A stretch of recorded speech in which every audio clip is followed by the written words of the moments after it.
Welcome to another edition of Story Shows with your host, Emma's dad. I have for you The Berenstain Bears in the Dark by Stan and Jan Berenstain.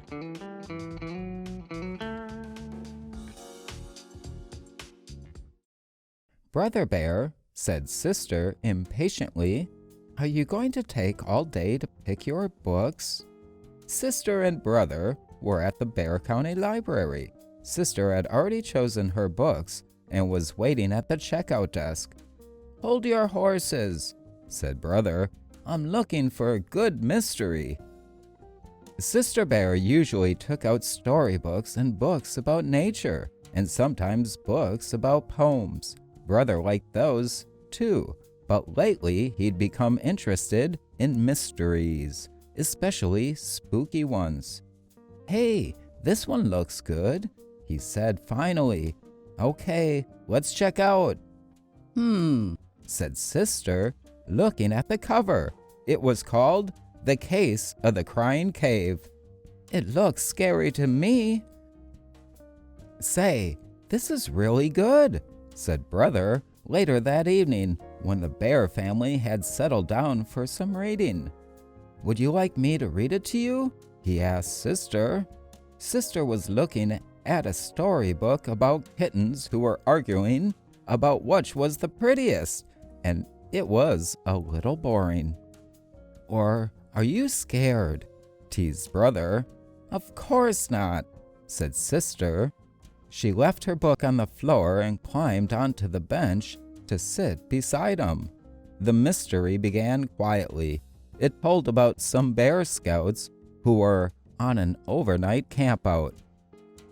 When the scouts discovered a dark, secret cave, brother's mystery began to get a little exciting. And when the cave began to cry and wail, it was anything but quiet. Whoa! Cried the deep, dark, mysterious cave, read brother with a lot of expression. Whoa! Stop, said Sister, putting her fingers in her ears. That's enough. And she went back to her storybook. Scaredy bear, teased brother. And that's quite enough of that, added Papa Bear, looking up from his paper. At the cubs' bedtime, Papa and Mama said goodnight, turned off the light, and left the cubs in the usual sleepy darkness.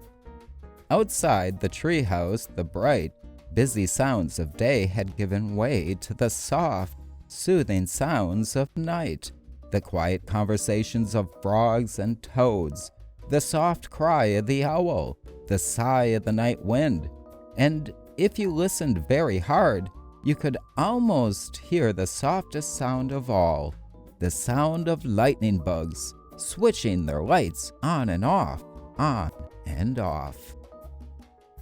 But inside the treehouse, Sister Bear wasn't even beginning to fall asleep. That night, the dark didn't seem the least bit quiet and sleepy. In fact, it seemed like the spooky darkness of a scary cave.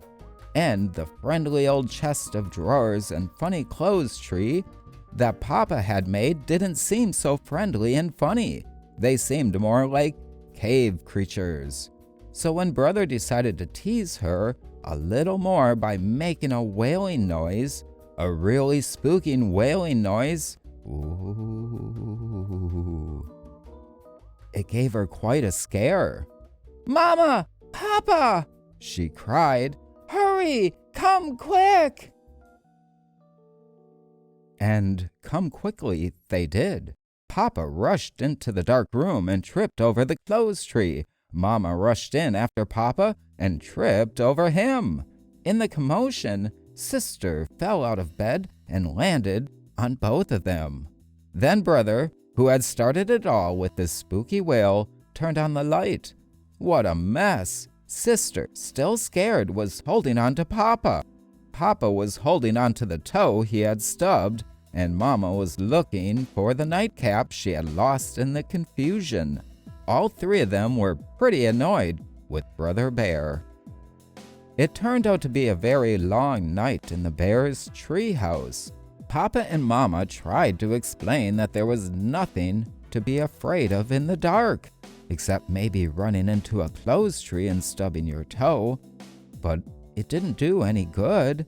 Sister absolutely refused to go to sleep with the light off, and Brother positively insisted that he couldn't fall asleep with the light on. The next morning, the Bear family was very sleepy-eyed. "Boy," said Brother, yawning, "oh, I sure don't want to go through another night like that." "Neither do I," said Papa, "and I think I have an idea that might help."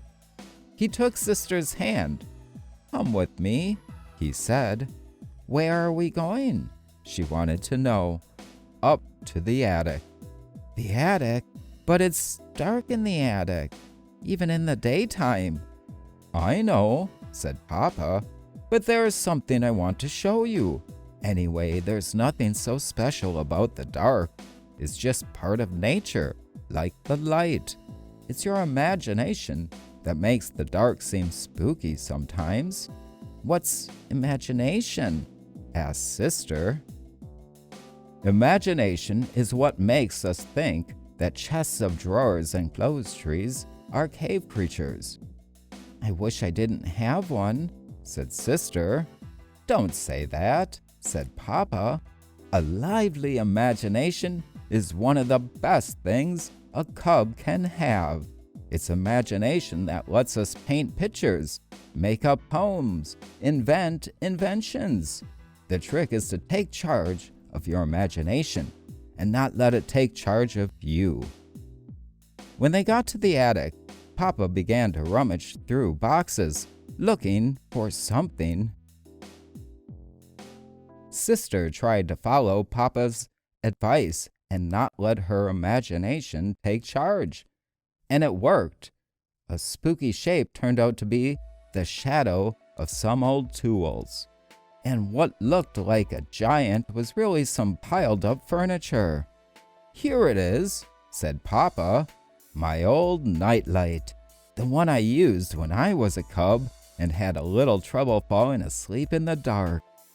Sister couldn't believe that her big, powerful Papa was ever afraid of the dark.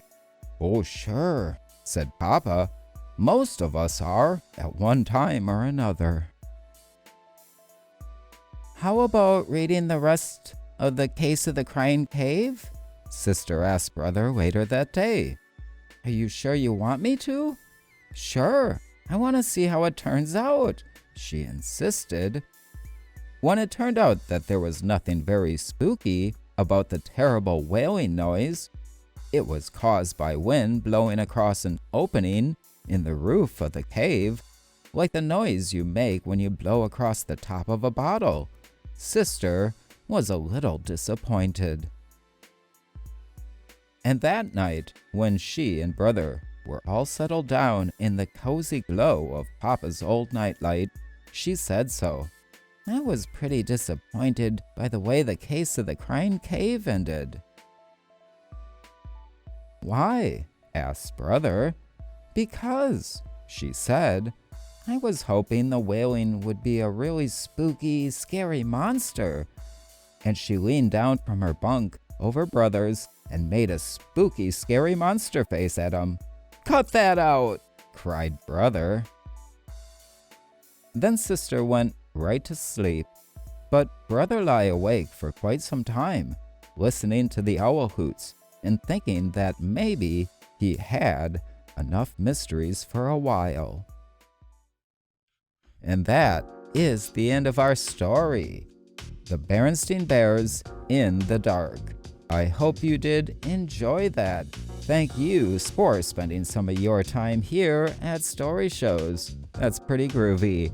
I appreciate you. Peace be harmony. I be out.